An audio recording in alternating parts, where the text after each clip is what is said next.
Thank you all for joining us here today. My friends, there has been a heightened anxiety these last 3 weeks. We've all been feeling it, and it's different from the anxiety created by the pandemic. Night by night, the news out of the Ukraine has been captivating, horrifying. The unlawful invasion of a peaceful country is an international outrage. It was unjustified, and it echoes of a level of evil and contempt that we all thought was unimaginable today. But here we are, with our Canadian Embassy. Now, part of my conversations in Ottawa on Tuesday were with Federal Immigration Minister Sean Fraser, who was incredibly supportive of this initiative. I also spoke with the President of the Ukrainian Canadian Congress, who was moved and excited by this. And we will continue to work with Minister Byrne and her organization moving forward. Our Newfoundland and Labrador Polish team will be small but mighty, reflecting the spirit and compassion of Newfoundlanders and Labradorians. A couple of them know all too well the benefits of Canada and the warm embrace of Newfoundland and Labrador, as they themselves left Poland years ago to settle on this rock, with nothing more than a dream of a better life for them and their families. Now, they will become the ambassadors of hope, the agents of refuge and peace. They will work swiftly to introduce and invite war refugees to Newfoundland and Labrador, as well as work out details on getting them here to our shores. None of us know how the war will play out in the next few weeks or months, but true to the long-standing spirit of the people of Newfoundland and Labrador, we will do whatever we can to help. I'll now turn things over to Minister Byrne for more comments and details. Slava Ukraini. Thank you, Premier. Allow me to begin by expressing all of our heartfelt sentiments, our support for Ukraine, and that comes from the body of Newfoundland and Labrador. And I want to say how already the Ukrainian community, those who recognize themselves as of Ukrainian descent, Premier, have already reached out to say how much they deeply appreciated your presence in Ottawa for the President's address, but also for the Ukrainian desk. We are now advancing the program that we have begun. We have taken a very deliberate effort to respond with a unique response to a unique situation. We've already established what we are framing as the Ukrainian Family Desk. We did so because we recognize that there is a Ukrainian diaspora in Newfoundland and Labrador. 1,400 individuals I'd self-identify as of Ukrainian descent. These are our neighbors, these are our friends, these are people we have never necessarily met, but they are Newfoundlanders and Labradorians. But clearly, we are all of recognition that there's a humanitarian crisis underway in Ukraine. There's a humanitarian crisis underway just outside of Ukraine. There are now over 3 million Ukrainians who are displaced. The number grows every day. We have a duty of citizenship. We have a duty of citizenship of global responsibility. We have a duty of citizenship of Canadian responsibility. And as we've expressed in the past, a duty of citizenship within Newfoundland and Labrador and our community to reach out to those in need. This is why we established the Ukrainian desk. This is a unique situation that's evolving in Ukraine and outside of Ukraine and Europe. That's why a novel and unique response was required. I'll answer whatever questions you may have.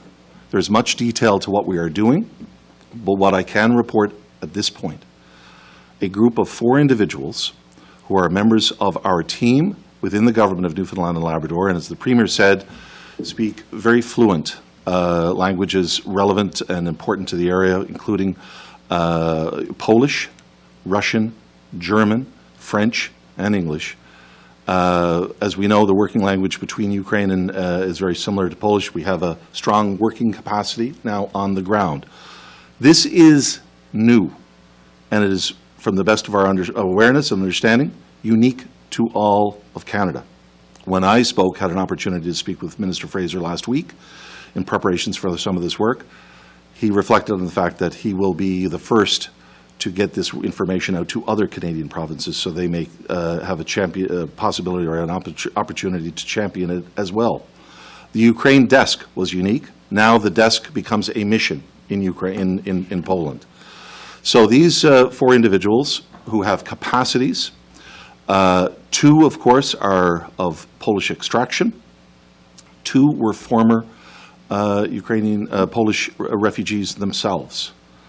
1 is a Polish national, the other being a member, also a member of the Office of Immigration and Multiculturalism. All 4 are members of the government of Newfoundland and Labrador, and some have direct knowledge of international immigration processes and capacities, as well as national immigration pathways.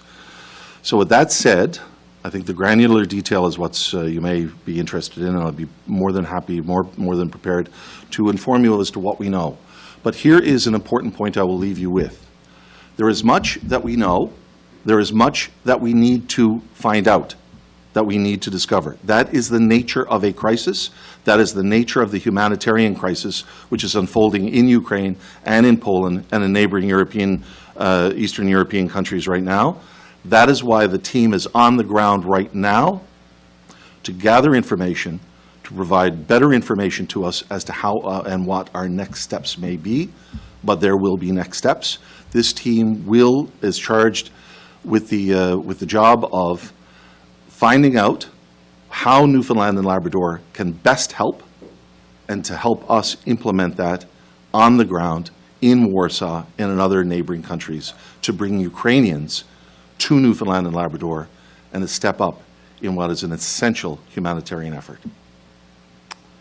We'll open it up to questions. Yeah, go ahead, Peter. How many Ukrainians are you? Do you have any targets that you're, or are there any limits in terms of the capacity that you think the province has? So that's the details that are to come, but we're certainly, obviously, we've been always very focused on healthy immigration policy for the province, and this is, of course, been highlighted by a crisis, and we want to make sure that our humanitarian hats are on, and we're compassionate in our approach here.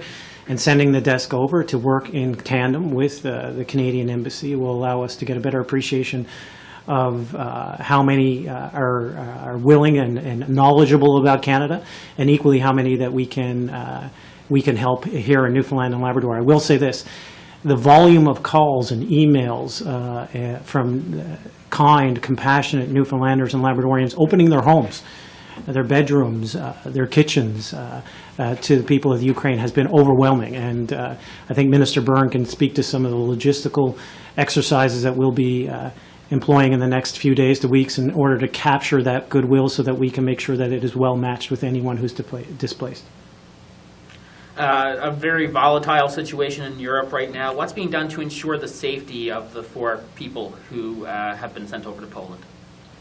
So in Warsaw itself, where our personnel are stationed and will be operating out of, it is safe.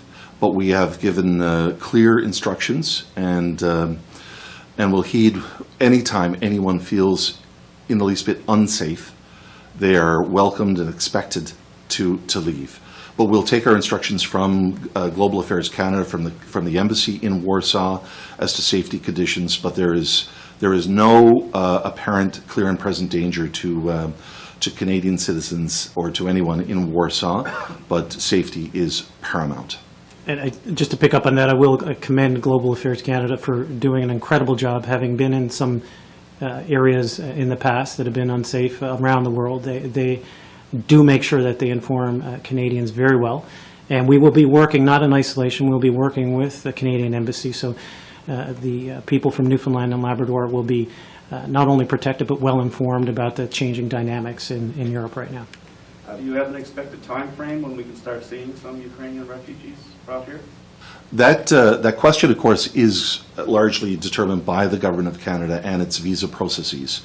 What we all know is that the situation in Ukraine and the Canadian response, the national response, is different than in other refugee movements or refugee repatriations.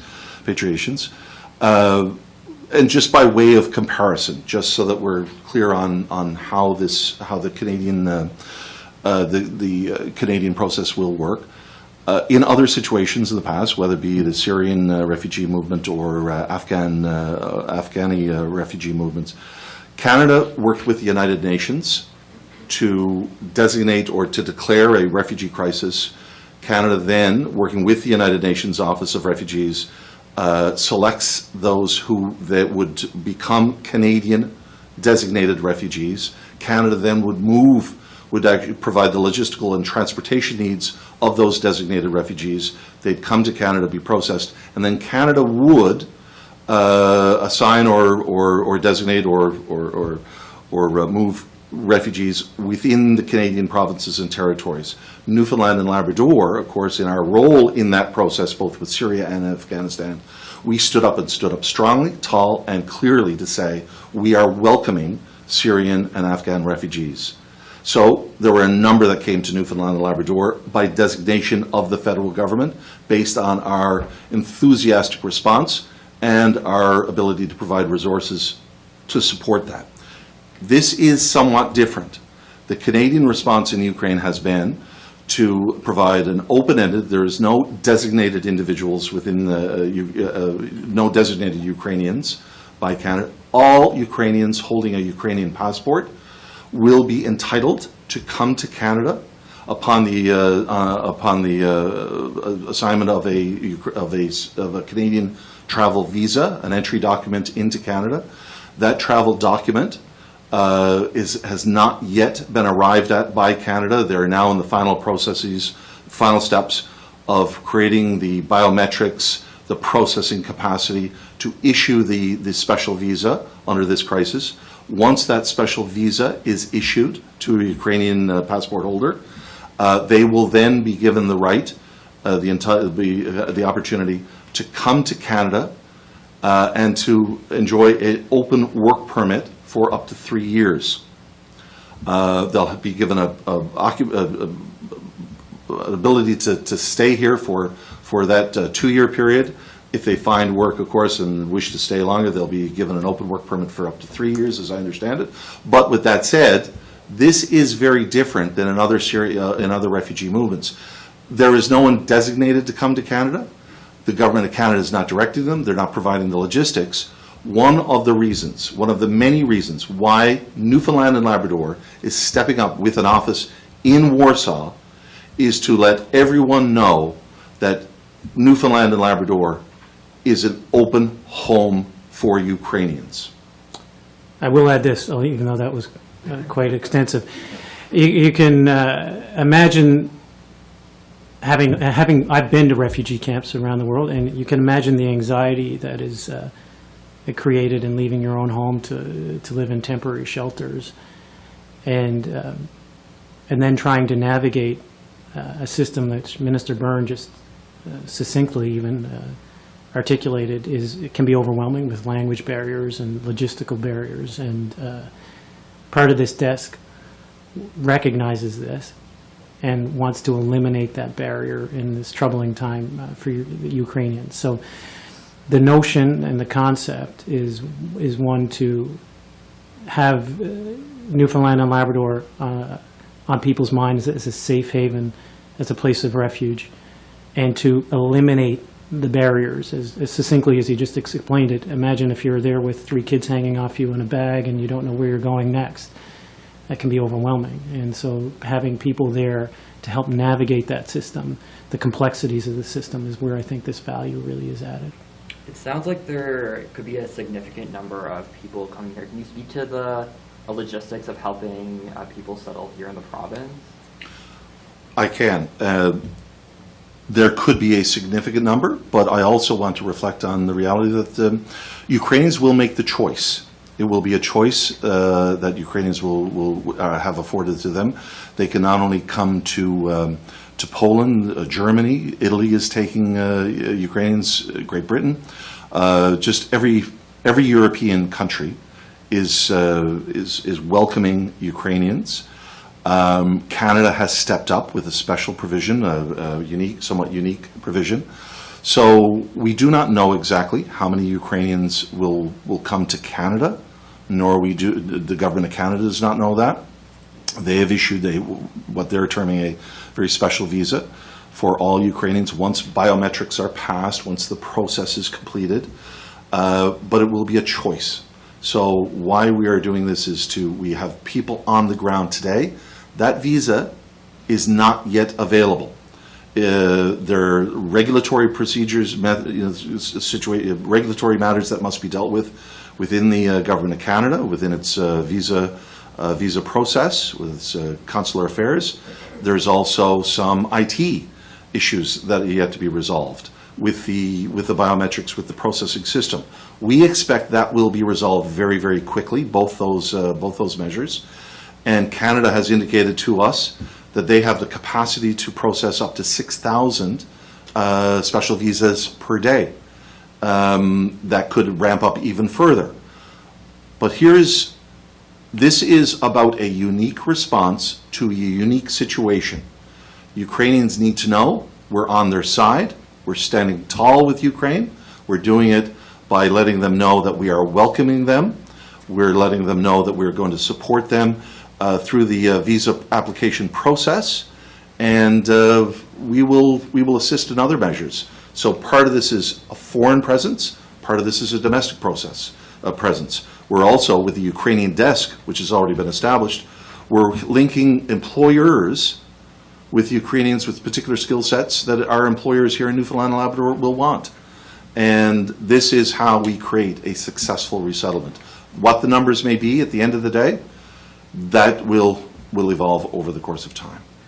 Immigration is a federal responsibility. They're the ones setting the criteria for the visas. They're the ones who are going to have to issue the visas. With so much of this being in the federal government's court, what can an office there actually do for Newfoundland and Labrador? Well, absolutely. It's a great question, but we think that the point of first contact is an incredibly important one with respect to refugees and where they end up settling. So we want to make sure that people who have been displaced from their own homes in Ukraine know that Newfoundland and Labrador is a viable, sustainable option for them to come with their families. And we want to be the ones to help shepherd them through the process. I think that that is the added value of a desk like this in taking away the bureaucratic complexities and to ensure that they understand that Newfoundland and Labrador, indeed, therefore Canada, is welcoming. I can tell you that the federal minister and the federal parliamentary assistant to the immigration was incredibly excited about this. They want to work with us to ensure that we are providing an opportunity for Ukrainians to settle temporarily or permanently in Newfoundland and Labrador. Will Newfoundland and Labrador be providing any sort of assistance? Because the analogy that, a couple people Sure. showing up with just a couple of bags of clothes may not have the resources, especially, to book tickets.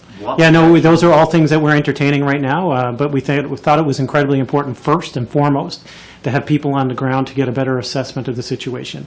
We recognize the complexities of the federal immigration system, and Minister Byrne has spoken to that, but we want to make sure that we are there, ready, when that immigration complex is solved, and so that we can help be the point of first contact and the safe haven for as many as we can accommodate. I think the sky is the limit with respect to that, but we want to make sure that we are matching, as Minister Byrne has suggested, the resources here, the volunteers here, the generosity here in Newfoundland and Labrador, the employment opportunities here in Newfoundland and Labrador with the people who have been displaced from their own homes. And that's why it's important to have someone from Newfoundland and Labrador who understands the local geography and complexity there to help shepherd. Why not anyone who speaks Ukrainian? And I noticed that was missing from the list of languages you mentioned there. I would suspect if you were to reflect on your question, you'd say, it's quite amazing that 3 members of the team working for the government of Newfoundland and Labrador, 2 directly in the immigration office, 1 in a support capacity, know Polish, individuals know German, individuals know Russian, French, and English. So it's quite remarkable and speaks to the quality and power of the Newfoundland and Labrador public service that we were able to draw on those skills We do know, and you know, that Polish and Ukrainian are very, very similar. They're almost interoperable language in some respects. But of course, we'll be able to employ interpretation as required wherever needed. But we have people who came from Poland, who were former refugees themselves, who spent the last 40 years in Newfoundland and Labrador, 30 years in Newfoundland and Labrador. We have people who are recent permanent residents coming from Poland, who are working in our Office of Immigration. And we have others in support who are multilingual. So we have incredible talents. Not to utilize those talents, that would not be standing up for what is needed here in a humanitarian crisis. And of course, you know, this is first step. We know that there's going to be required more support along the way, and that's part of sending 4 people first to get an assessment of the needs and requirements, whether it's translators or office space. All those things need to be worked out, but we felt it was important to have a Newfoundland and Labrador presence there to not only help the Canadian presence, but to, of course, offer our embrace to those that have been displaced. I wanted to clarify, is Newfoundland and Labrador the only province doing this? That's now? right, yeah. The release from your department is asking for volunteers in the province and local employers to step forward. So what can residents do to help? So that is one of the functions of the Ukraine Family Desk that we've established domestically. We've already had multiple inquiries, employers putting their hand up and saying that we would like to avail of the skills that Ukrainians have to join our businesses. But as I think of since February 24, since the Russian war started in Ukraine, we have been astounded, we have been lifted by the amount of the incredible level of generosity from Newfoundlanders and Labradorians already, as we've stood up in other humanitarian crises in the past. It is so today. We are encouraging that generosity to continue, which is not a very difficult task at all, but to direct those energies. We have people who have said, I have a bedroom in my home I will share. I have a flat in my basement, which I will make completely available to Ukrainian refugees. I have I have a home. I will move to my cottage while the Ukrainians can take my home. We have the level of generosity that has been shown by Newfoundlanders and Labradorians and from Canadians from coast to coast to coast has been just lifting. We want that generosity, and we know that generosity will continue, and that's what's being referenced here. We all have a role to. This is a duty that we have to support, and we are doing it So we to just the have best of our ability. 2 minutes left, so Okay. one more question. What's the associated cost with setting up this desk? That's the price of freedom, isn't it? You know, we're certainly evaluating the fiscal envelope, but we think that in this humanitarian crisis that we can operate within our fiscal constraints of the province to provide the humanitarian support for people who've been displaced from their own homes. Okay, thank you guys, and